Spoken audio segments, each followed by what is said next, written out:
Hey everybody, this is Dream, and today we have a small 5-game slate here for the NBA on DraftKings and FanDuel.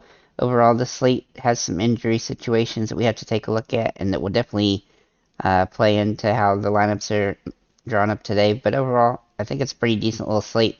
The pricing is actually better on FanDuel than DraftKings, surprisingly. However, there's kind of a limited amount of value currently, unless we can open some up with some of these injury situations later throughout the day. Let's go ahead and get into the teams that I've got picked. Miami over Cleveland, the Knicks over the Lakers, the Bulls over the Clippers, the Bucks over the Hornets, and then the Nuggets over the Pelicans.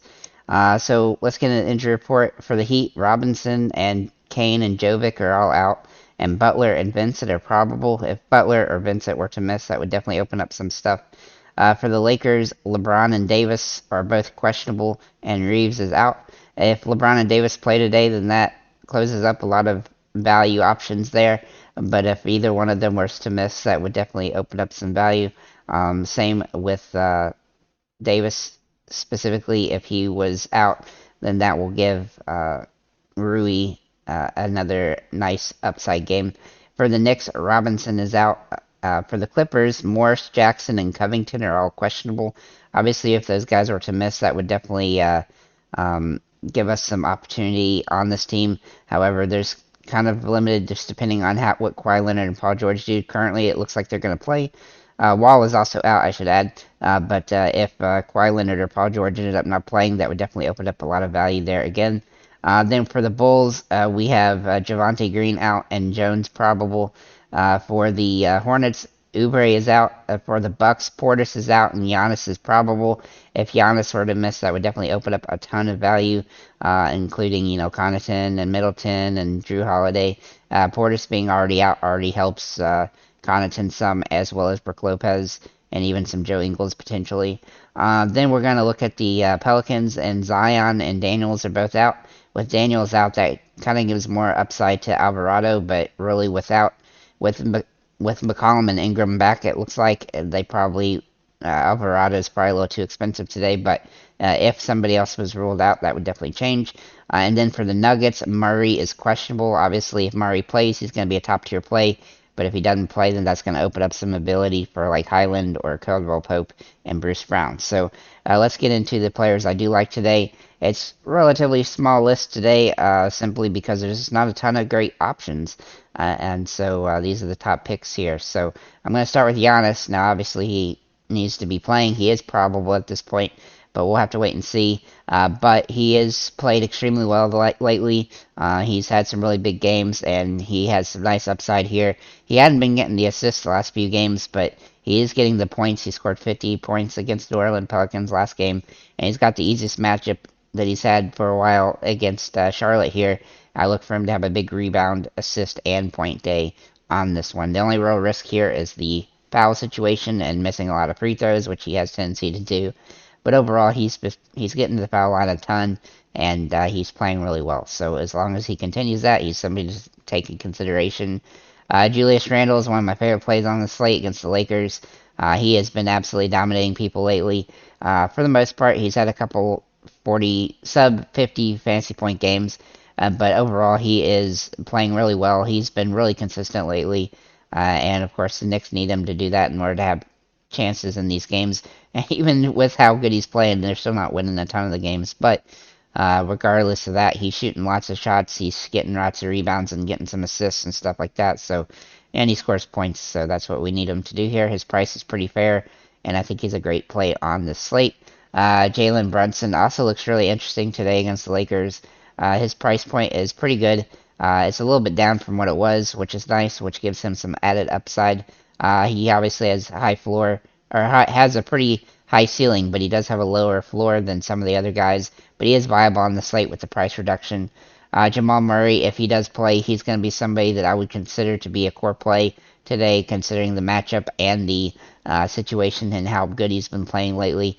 It's very determined if he obviously plays or not, being questionable, but he looks like I think he's going to be good to go if he, assuming he doesn't want to sit out for pretty much no reason. It says right here, left knee injury management, but he has, he hasn't played in 3 days, so I feel like he ought to be able be good to go today. So he is a core play, assuming he does play. Pat Connaughton also looks really interesting today. Obviously, would look more interesting if there's some more injuries to the Bucks, but overall, he's still viable on the slate with Portis out. He's played really well the last few games. He does have a low floor, but he does have a really high ceiling, so he just has to get going. I mean, he's scoring dependent for the most part, but he's been getting lots of rebounds too, which is nice. Then we're going to look at Isaiah Hartenstein.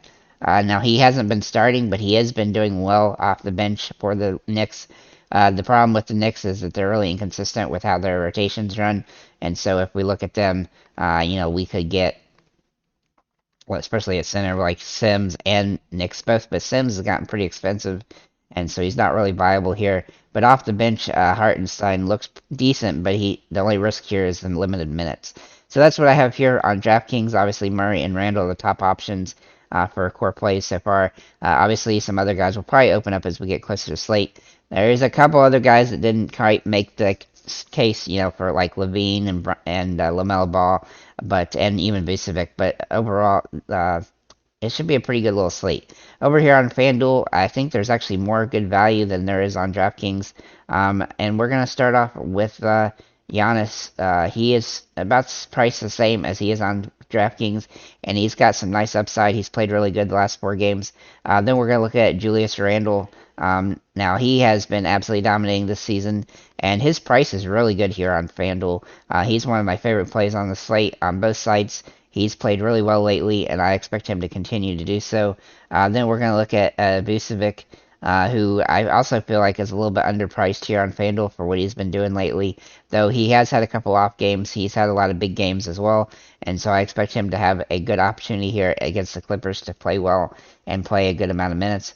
LaMelo Ball also looks a little bit safer here on FanDuel, where his price is a little bit less expensive, though he hasn't really hit that peak level that he had the last, the first 15 or so games he's played, but he looks like he's back in full ready to go here. So this is a nice matchup for him, especially if a couple guys for the Bucks are out. And then for Brunson, I really do like him today against the Lakers. He's had some good upside games, and his price is actually really good here on FanDuel for what he's been doing. I think he's in a great spot and should be a good play here on FanDuel. And then Zach LaVine, he's really looks interesting here on FanDuel. He's a little bit cheaper than I expected him to be here. He's got some nice upside, and so he becomes a core play here. Now, the risk here on FanDuel is really the value plays. There's just not a ton of, sub $6,000 plays available because everybody on the lower end is a little bit priced higher. But you can find some guys, especially if some guys get ruled out, like Rui Hachimura could be a good guy to look at. And then some of the Miami players, or even Denver's Bone Highland, if Murray ends up out. So we'll just have to wait and see about the information. Thank you guys for liking, commenting, subscribing. If you have any comments or questions, feel free to leave them below. And have a nice day, guys.